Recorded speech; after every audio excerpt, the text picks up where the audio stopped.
Okay, I'm going to make another video of what I'm going to call the base cut. Everything is going to evolve off of this cut. Then we're going to change the head, change the body, but this is the cut that I want you to know the best. It's the first cut you'll do. I do them all day long. So once you know this, then we can alter from it to the other styles. In the summertime, this dog gets our 7F, which is the shortest body blade. If you lay your blades out in the sizes, this is going to be the shortest one that we standardly only, would be our shortest body blade that we would ever use. If there was some matting, we could use a different blade, but for argument, this is going to be the shortest body blade, 7. Now it's going into spring, so I'm actually going to do the dog in the 5, which is the next blade up. But just for the video purposes, we're going to say we're using the 7 so that we can start with that base. Okay, this dog comes in all the time. He's going to get the one length all over with the teddy head. So again, this is going to be your very first go-to cut. So that's why I wanted to go over it again and maybe get a little bit better video so that you've got it down. Okay, so I'm going to take my neck strap off. I'm going to start at the back of the neck.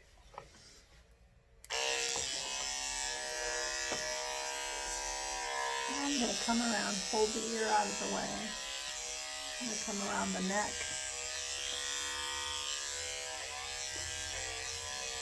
And I'm going to go all the way around the neck so that I can then put my strap back on. He's got real long ears, so I'm going to hold those out of the way. Pulling this taut, making sure there's no place to catch with the blade.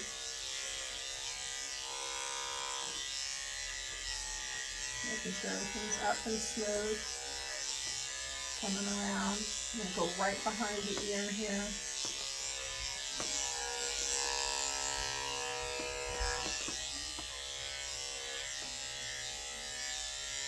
Once I have that all cut away, then I'm going to go ahead and put my strap back on so that my dog doesn't go anywhere.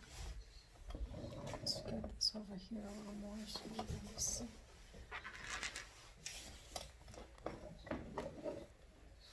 Okay. Once I run around the neck, I'm holding this just to keep the dog kind of up and still. Come down, follow the grain of the hair.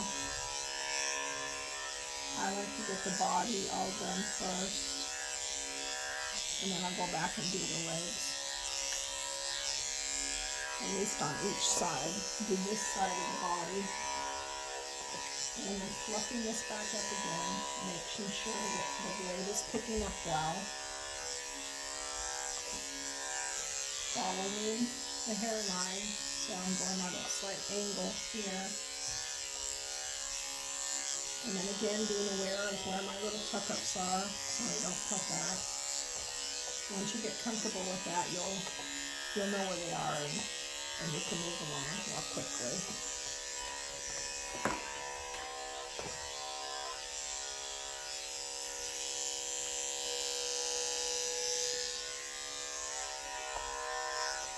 And I've got this strap off so I can go along here. He's being a good boy. If he was to scooch himself that way or whatever, I can use this strap to steady him so I can get into this area where the strap would normally lie. And fluffing to check my work here. Notice it doesn't always pick up like it should. Okay. And once I feel like that's looking pretty good, I'm going to re-tuck my strap. And then I'm going to move on to this legs on this side. So hugging the tail, again following the way the hair goes. I usually hook the tail out of the way through the strap, which If I did it on this side, it would look like that. Just to get it out of my way so I don't cut it. So, again, coming down. The legs are the hardest part to do,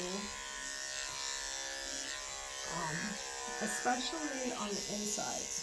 And you see as I come with my clipper, it's hard to get in there. So I'm gonna get it the best I can, and then I'll get it with my scissors later. So everything that we need to learn to do as we go along is to be able to use the clipper in both hands.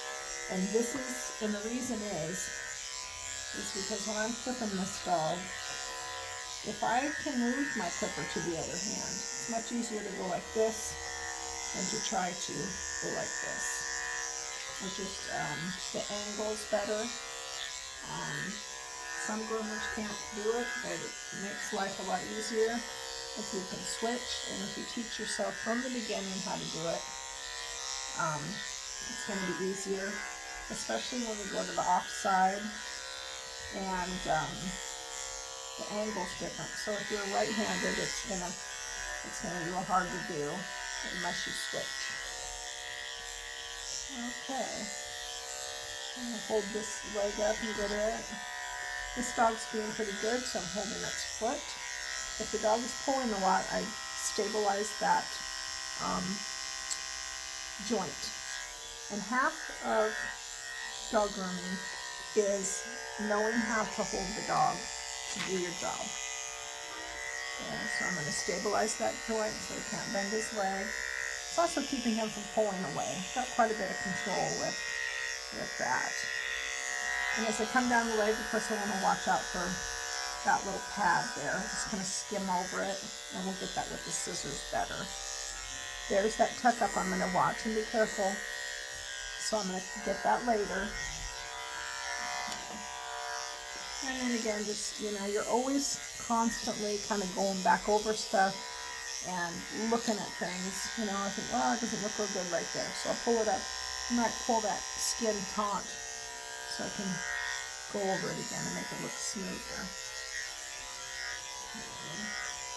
And then when we go to the other side, this is where everything goes backwards to a right-handed person. So, and this is what I was talking about, being able to switch to my left hand and follow the grain of the hair. Now if you'll watch, when I do it this way, see where my elbow is? It's easier. But when I have to use my right hand, my elbow's having to be raised, and I'm having to really pick my arm up and follow the grain like this. It's just harder to do. So if you can teach yourself to do it like this, much easier on me. But like I said, doing this other side is always going to feel awkward. It's just, the legs are harder to do. It's just always going to feel weird. But again, I'm just going to repeat this same process on this side as I did on the other. Finish the body.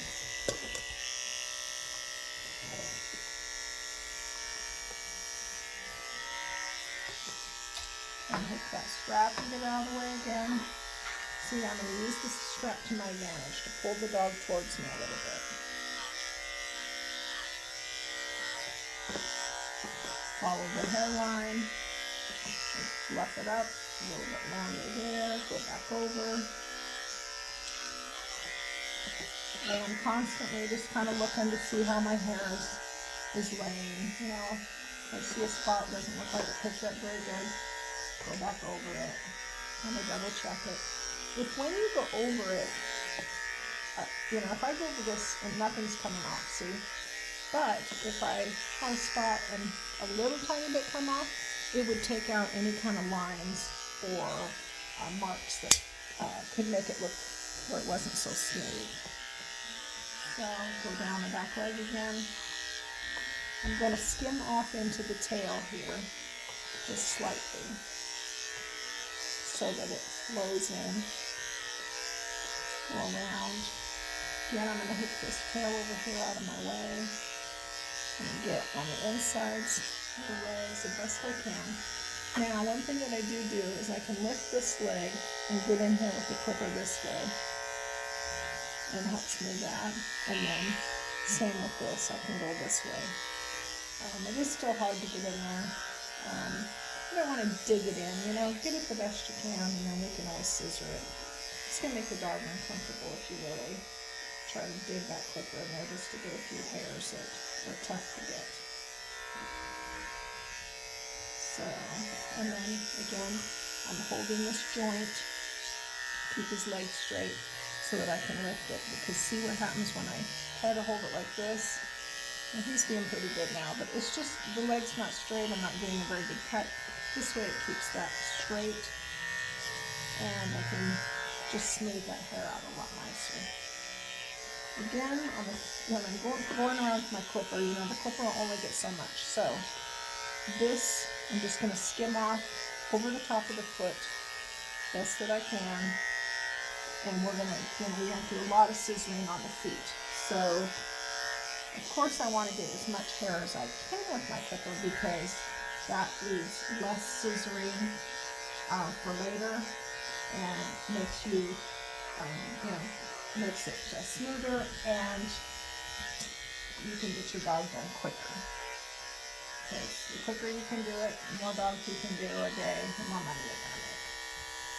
Okay, and because his ears are so long, I just tucked it up out of the way too, so I can see what I'm doing. He's wanting to kind of get away, he'll start pulling back to me. Again, watching that tuck up there. Get this leg done, and I'm going to go on to the belly here. Now, one thing about the bottom of the belly is a lot of groomers will make it the exact same length as the rest, which is fine. But a lot of times, when you look on it on the side, it just doesn't look as smooth and nice, and it seems like hairs are hanging down, even though it could be the same length as the rest of it. So what I like to do is I like to go against the grain a little, just down the center, just to kind of take that up and make it look a little smoother when you look at the side view of it. Another thing you can do is hold the dog up, and I can go up the center of his belly with the clipper, watching out for those armpits, because I could catch that real easy. This would be the perfect place where you would cut the dog. Tip that up a little. See those views? I could come into that and very easily lay that dog's armpit open. So I'm going to want to be real careful when I do this technique. Coming this way, you know, with that. But then when I have my side angle, after doing that, I'm going to have a nice clean line here. Okay, so now that I have the body all cut best that I can get it, I'm going to go ahead and switch to my 10 blade, which is our shortest blade that we use on armpits, tummies, you know. Now I'm going to get that hair there with this. And the reason is, these teeth are small. They're not going to get that flap of skin and cut it open. It's not gonna lay it open. And then the other thing, you know, the 10, I can use it to get the bottoms of the feet, get mats and stuff out. Now I'm only going to do in the pad and not around the edges, because that'll mess my foot up.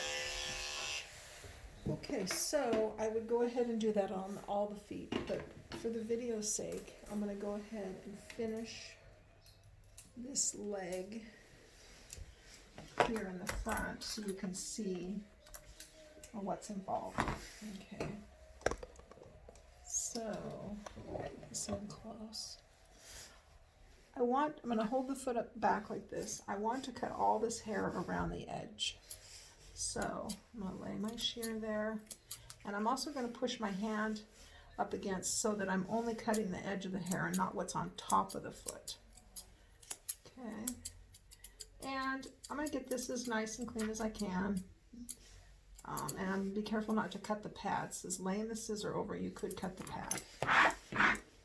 Okay, so once I have that, I'm going to put the foot down, and I'm going to go around the top of it to make sure there's no hairs sticking around onto the table. So we're gonna go around, just check our work from the top that we just did from the bottom. Now because this dog's hair is short, and it's a light color, it's gonna show lines easy. So what I like to do is get all the hairs that I can, and like you see, comb it up, and anything that's sticking out, I'm going to trim away. The other thing I'm going to do is bring this line into the floor. So when you say you want it the same length all over, yes you do. But when you get to the feet, you want to bring it in to the foot. So when you get down here, it's actually going to be shorter. So those are the little variations from the one length that you would do, in that you're going to taper that into the foot so you don't have anything hanging over. Okay, so once I get this combed down and I see any hairs sticking out, and make that look smoother, because of the texture and color of this dog's hair, I'm going to go back with my thinners, and I'm just going to soften those lines so that it lays in a little nicer. It will soften the edge, and then it will also maybe thin it slightly at the tips so that it'll lay in and look smoother, as you can see. And the other thing about dog grooming too is, you know, it's not like people hair. Sometimes it's not perfect. You know, they've got a cowlick, or the way the body is, you know, it may not look exact. Okay, and then on the feet here, I'm going to comb this up. It's got all those hairs that are kind of between the toes. Use my thinner still, and this would be a good technique to use like on a golden retriever or an Aussie or whatever too, where you just comb those little hairs up and use the thinners, because now it looks natural, laid in. It's not you don't have chop marks.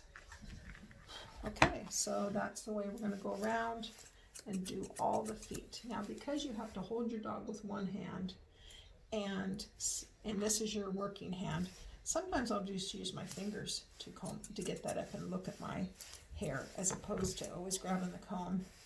Now, on a longer haired dog, you wouldn't do this as much, because you might miss some stuff, but on a short haired dog, so that's how you do the leg, and the back would be the same. Okay, so that covers this kennel cut, and then we're going to do the head in a separate video.